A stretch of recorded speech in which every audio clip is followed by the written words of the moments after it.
when you look at who has Dragon, right, you can see EIS has Dragon, along with BxS touching. So you have two alliances that are touching. And it's interesting because now you're seeing some of the memes that are coming up in the official COD Discord where it's, you know, hey, we won the season, etc.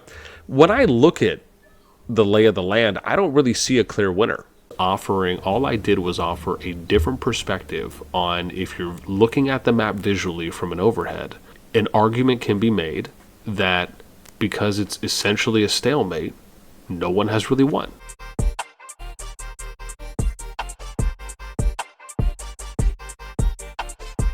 Hello everyone, yeah, it's your boy MrSneakyy, and we're going to go over a lot of controversy that's kind of been going on the mastermind, the data boy BN, right, BOSSNASTi. He's basically done a video about BxS, TFS, EiS, and EXG, right, all of the main alliances that are all fighting in there, right, and there's a lot of things in this video and another follow-up video he talks about where I do agree with him. I think a lot of people agree with him when he talks about the choke points, and obviously it'd be more maybe ideal of moving the Dragon Pit somewhere else, right? It's a nice idea and suggestion that I think a lot of people actually agree with, right?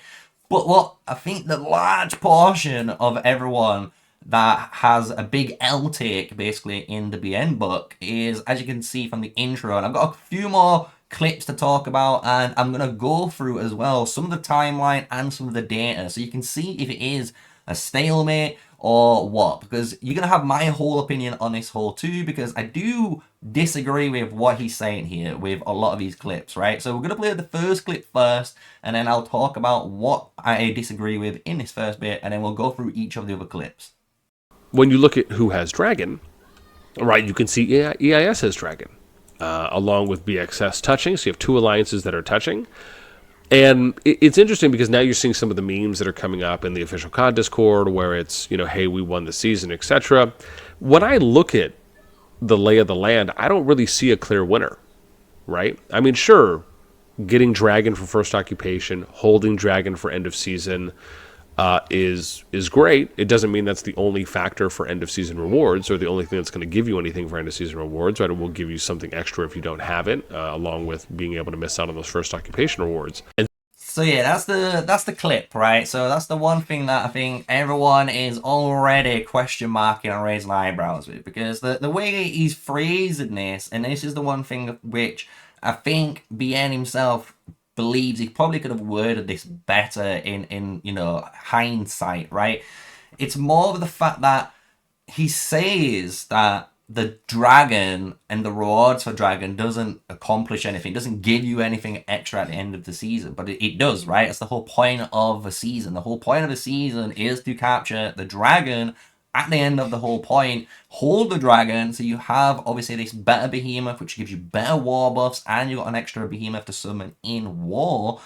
On top of that, you get obviously your end of season rewards, and if you have the Flame Dragon, you get way better rewards than anyone else, right? So it's silly to say this, and I think everyone agrees this is the most silly thing that he could have said, right? Because obviously, everyone knows end of season rewards matter. Like, if it didn't matter, no one would be fighting for the Frost Dragon or the Flame Dragon, and they would just dip out at the end of Zone 4. It just makes no sense, right? So it's a weird take, right? But he has other takes, right? So that's the first issue I have with this video, right? So let's go into the next clip, and then we can see why this video, in my opinion, paints a bad narrative, and why it's got a bad rep in the community. So this is the next little clip. It does follow in a couple of minutes later on when he's talking about this situation. And I'm just going to play situations. And I want to be clear here, from what I saw, is that it was mostly TFS, EXG, EXXL, etc. RR was there as well, and their allies, at least for those that are in Final Zone, they were the ones being the aggressors and pushing most of the time compared to EIS, BxS, and LSK, with the exception, I'm going to give an exception here, or an asterisk, which is that LSK was pushing in the south. So like LSK, EXG, RR. Right, so that's like a little bit. So as you can see here, and this is where I can see where more EIS and BxS players are getting mad, right? Because the thing is, the way he's painting this whole narrative of the video, and this is the one thing I think everyone is getting mad about in the whole community, is the fact that it is tailored to more saying, look, TFS were the aggressors with EXG and all of their allies. They were the ones trying to push in to the Dragon Pit, which is true, right? They were the aggressors. They were the ones trying to attack into, which is good for them, right? Really good to see that. However, if we bring this into kind of like the main game, right, you're going to see this is our server FS, right? And FS and myself, when we've been fighting in there with TDR, has had a 2v5 season, right? And we've been fighting on 3 different fronts, right? But we've done the exact same tactic as the EIS and BxS guys, right? We've been able to take control of this area over the time of the Zone 4. We had to fight along this, pathway, get over here, move across, and then it was just a very long fight, but then we had to defend this zone, right? But the thing is what I disagree with, and I don't understand why he says this in any of his video, is the fact that, like, I have the dragon, right? If my alliance has the dragon and we have really good defensive fortification around the dragon, we don't have any reason to push out because we already have the objective. Our objective is to capture the dragon and hold it against you guys so we get the end of season rewards, right? So it's weird that he paints the narrative in a bad light for BxS and EIS defending, because the thing is, my server has done the exact same thing. So in his books, and in another clip I'm going to show later on, people who have been defending, like myself, where it's been 400 players versus 1,000 players. For us to try and push out is just suicide. You have to be crazy to do that, right? So if you're trying to think how you can win battle strategically, working on the more defensive option is a strategic option, right? And people don't realize that, or maybe hate that. I don't know, but I just find this the most stupid, again, comment and kind of like, I don't know, community view that I've ever heard, because you're basically saying EXS and BxS aren't respectable because they've been able to get to a choke point and then make a decision to strategically hold that area, right? Because if they technically don't, hold this zone and we don't hold this area, all of our efforts to fortify it and all of our resources we've pumped in is going to be wasted, and our enemy will push through and punish us for it, right? Because we only control this area. We don't control any, like, outer zone. So this is a very all-in strategy, right? So they've got so much to play for as well by defending. So I kind of, again, I don't know, I just hate this kind of whole philosophy. I think if you are defending a whole area like we are, that's perfectly fine, guys. If you are the aggressor going into that,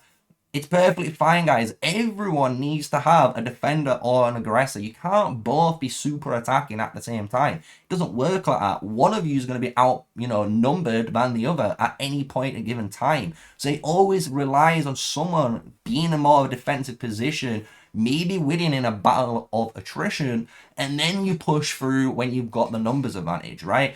So it's really weird. I don't like it. You can see, like, I just think the way he's worded it and how people are basically dismeriting BxS and EIS from being able to defend in these choke points just basically devalues other servers, right? Because this is my server. We as FS and Order 66, which merged together in like a little merc group forum with TDR as well. All of us have been able to do an amazing 2v5 season, right? And even at the end of that season, guess what?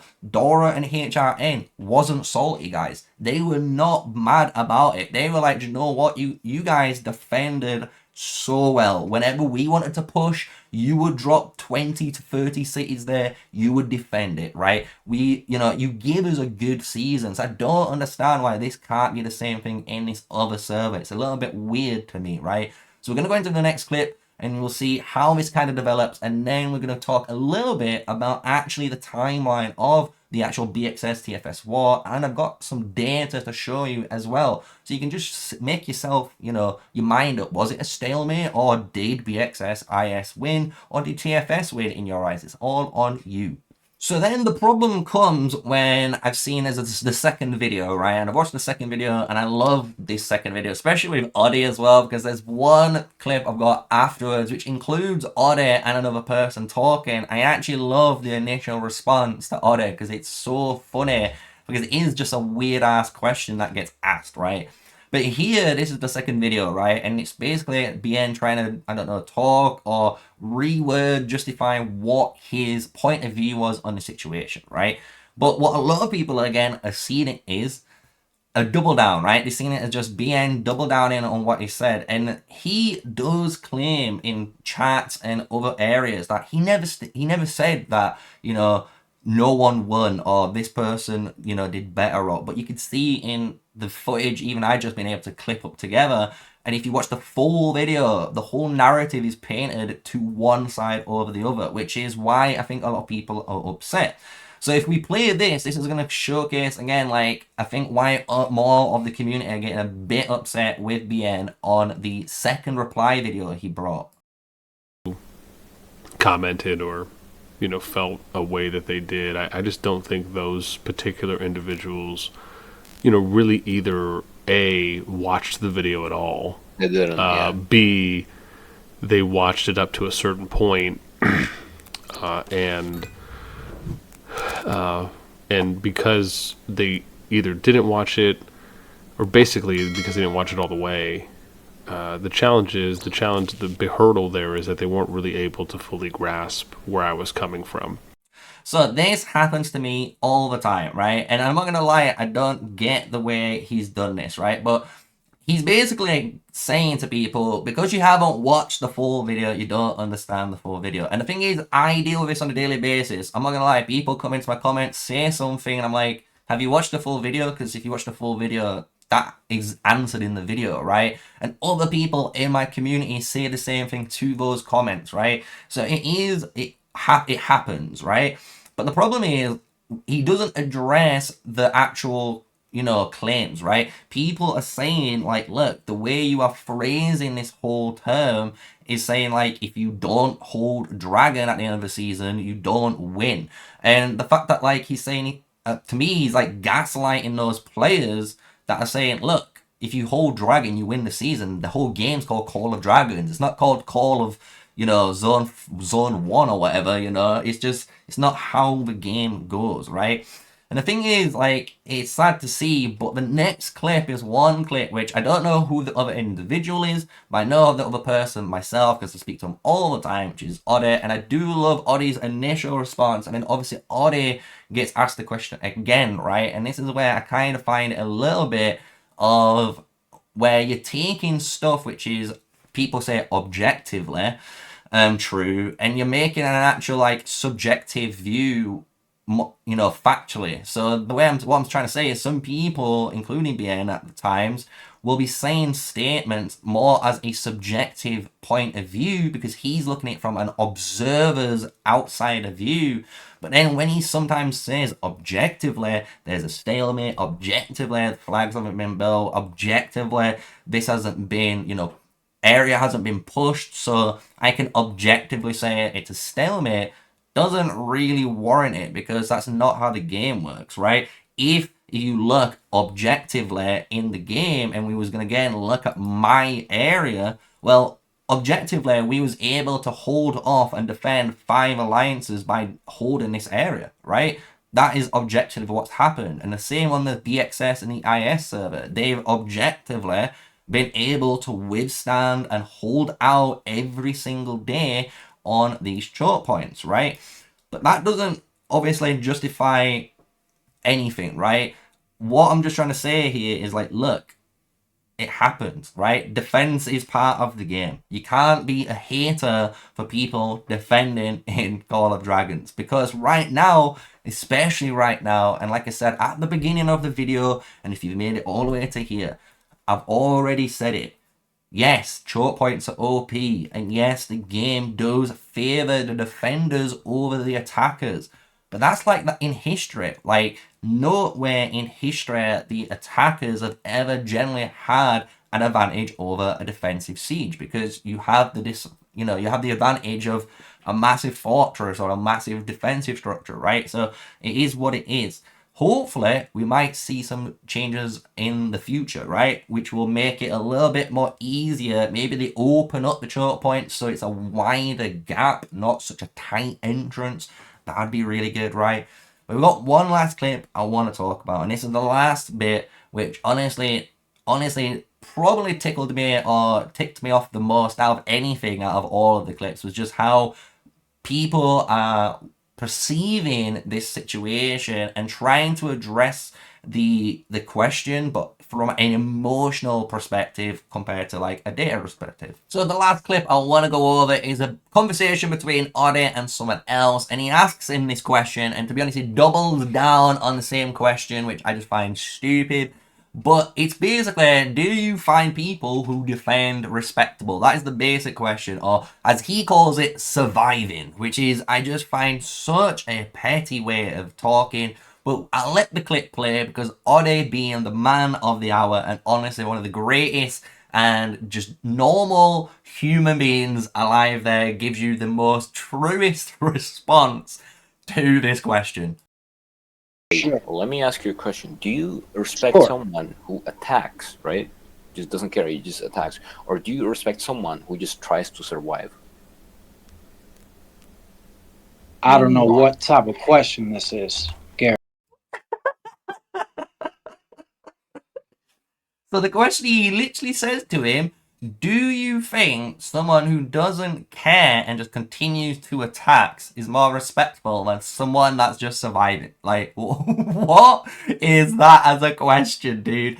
I don't even know what that means. And the fact that Oddy replies so innocently makes my day, right? And that's the one thing I'm gonna like end on this video, because I'm gonna sum up basically my point of view from all of this stuff. And just to finish it all off, I'll give you guys some timeline images that will pop up on screen during this section, and on top of that, some data. I've just got some screenshot of kills, healing and stuff like that from obviously the TFS war. So let's get into all of that.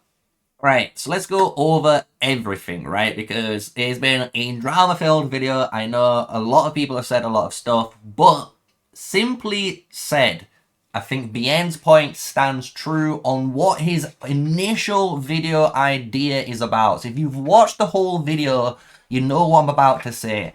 Choke points, yes, they are broken right now. And yes, the dragon position would be better off in a different area. It would be so much better, similar to like they did in Camelid, where it's like a zone 1, 2, 3, like a floor-based thing. Would be very simple to do, right? Where everyone gets access to it. However, the whole narrative of someone being able to defend a whole area and claim this dragon, and claim it as not a victory, but a stalemate, because objectively, which isn't an objective, this is subjectively, that you believe that someone has total victory if they're able to push out their enemies completely into their zone 1, right? They're able to establish total dominance, right? They get the dragon, they're able to destroy their opponents, push them out into zone 3, zone 2, zone 1. That is subjectively what BN thinks is a victory in his eyes, and that's fine. That is fine, right?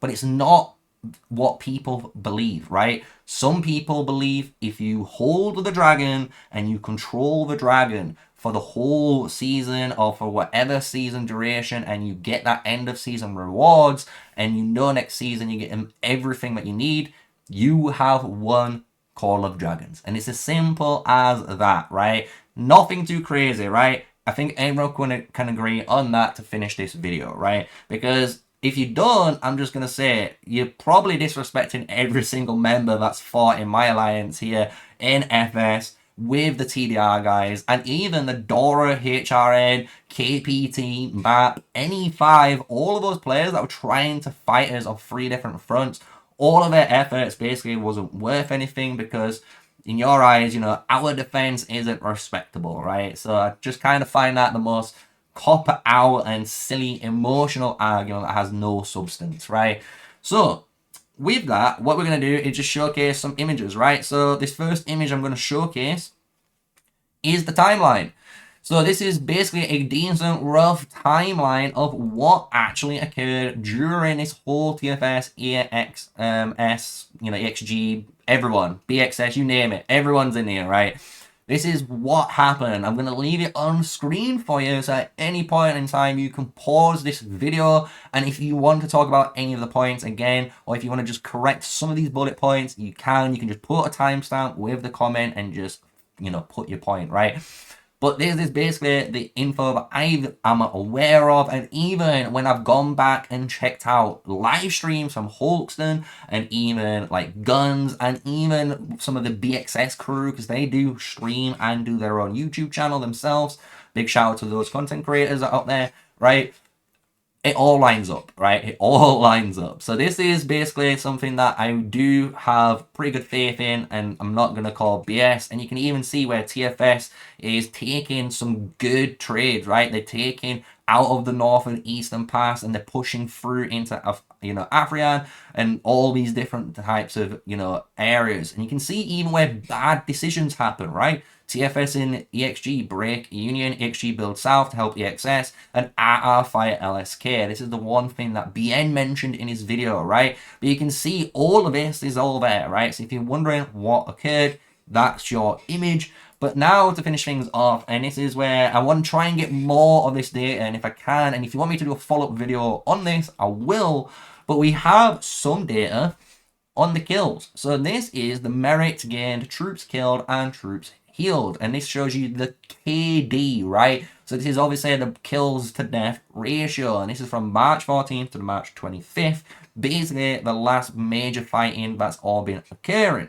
And you can see through all of this, EIS, BxS, and both combined have got a better KDA rating, meaning throughout all of these trades, yes, TFS have been pushing to be in aggressors, but they've been losing out on the battle of attrition. But who knows? This is only one screenshot. I do want to get more. I don't want to assume, obviously, this is the case throughout all of the fights, because I do guess, you know, TFS and EXG will be winning some of them too. But it's all about, you know, who won, say, out of 20 fights, who won the most, right? Because that would show maybe if the game allowed you to fight from zone 1 or zone 2, maybe at that time from fighting zone 2, zone 3, and then finally up into zone 4, you would actually have a victor and a clear-cut winner, because all of the troops being killed from earlier on, or your hospitals being filled, right?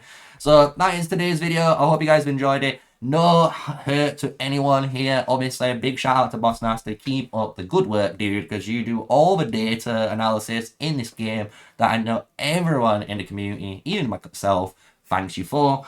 But I think this is the one L take that you've said in a long time about how you subjectively believe that not just holding the dragon means you've won, right? And I think for a lot of players, including myself, we highly disagree with that. I think we've won the season because we've been able to hold it, and that's it, right? So, if you enjoyed the video, smash like, comment, subscribe, and until the next one, stay safe, stay sneaky, guys, and peace out.